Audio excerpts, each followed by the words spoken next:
Masyarakat Situbondo bersorak-sorai menyambut kompi marinir Belanda. Loh, kok bisa? Tampak pasukan marinir Belanda mengarungi perairan Pasir Putih Situbondo.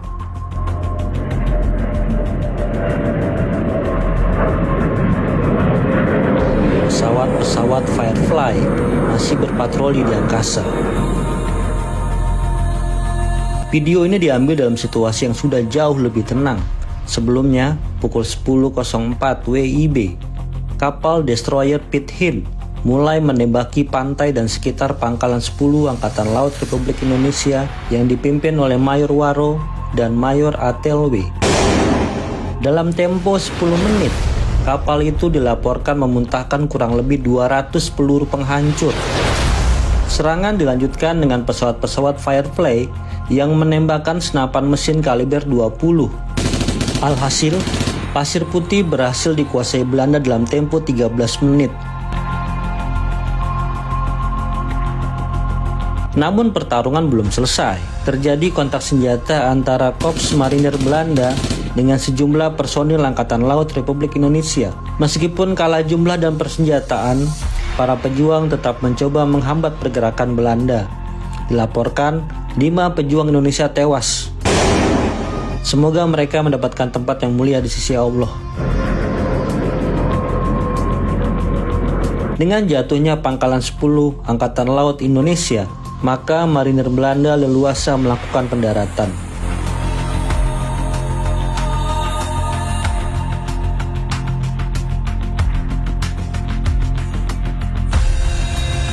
Konvoi pasukan marinir Belanda dipecah dua. Pasukan pertama bergerak menuju Besuki Situbondo ke Probolinggo.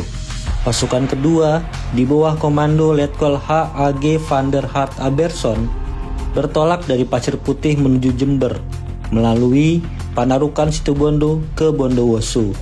Sejarah mencatat rencana ini tidak berjalan gampang.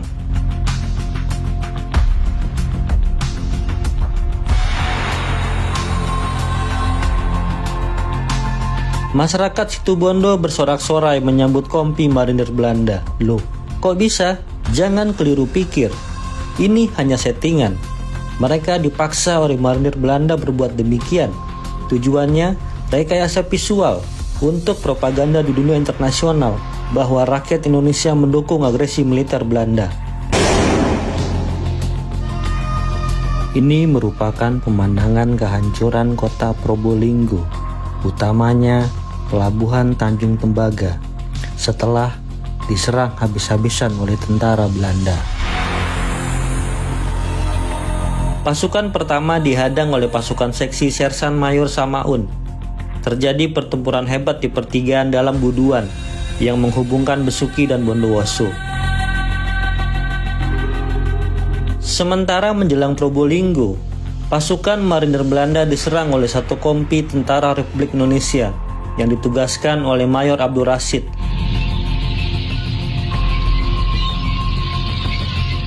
Namun pergerakan Belanda tetap tidak terbendung.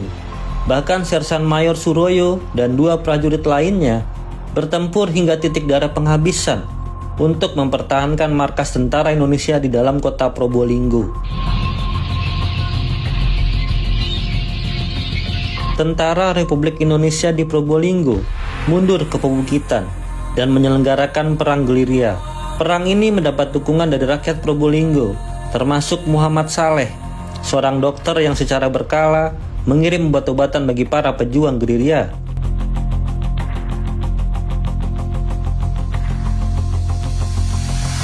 Di sisi lain, Belanda juga mendapat dukungan dari para pengkhianat, bukan hanya Kenil, tetapi juga Laskar Cakra, pasukan pribumi yang berpihak pada Belanda. Dilaporkan juga adanya peran Pau Antui, Korps Keamanan Tionghoa, yang juga bertindak sebagai mata-mata Belanda di Probolinggo. Belanda kemudian dengan cepat menyisir daerah Lumajang lewat Probolinggo.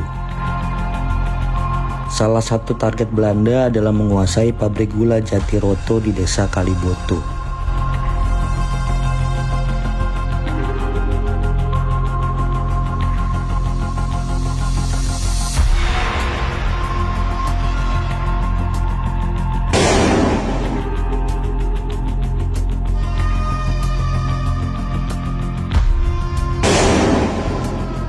Kekuatan yang tidak seimbang memaksa tentara Indonesia mundur, seperti yang dilakukan kompi pasukan pimpinan Letu Sukertio yang membangun basis di daerah Huringin Sari, Penggung.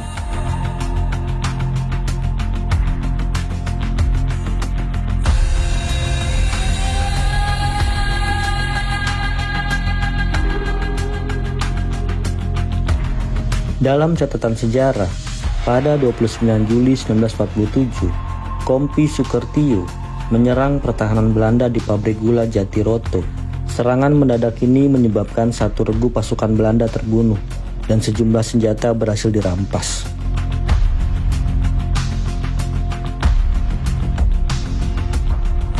Pada awal September 1947, ketika iring-iringan truk dan jeep pasukan Belanda mengadakan penyisiran di Negosari, pasukan Sukertio menghadangnya.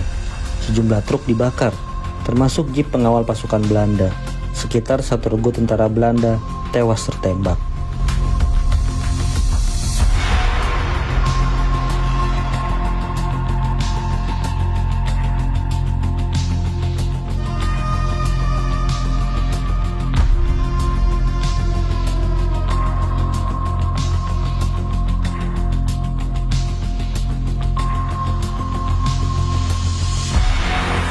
Pada 21 Juli 1947, pukul 00, Jenderal Spoor resmi memimpin pelaksanaan agresi militer Belanda I.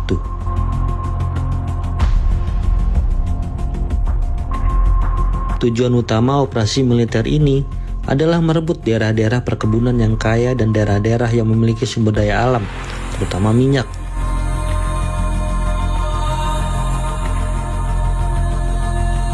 Tujuan kedua, menduduki Solo dan Yogyakarta sebagai pusat politik dan militer Republik Indonesia dan menawan para pemimpin politik dan militer Republik Indonesia. Namun, sebagai kedok untuk dunia internasional, Belanda menamakan agresi militer ini sebagai aksi polisionil dan menyatakan tindakan ini sebagai urusan dalam negeri.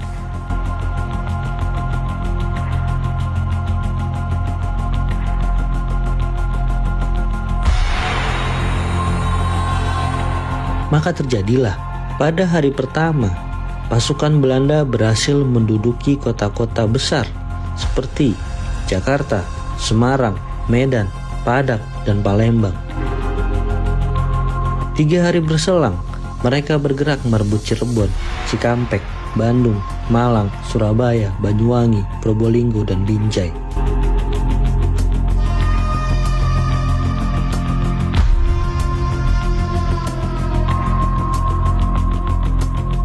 Dengan serangan mendadak ini, Belanda menguasai daerah pertanian penghasil pangan di Jawa, perkebunan di Jawa Timur, serta ladang minyak dan pertambangan batu bara di sekitar Palembang.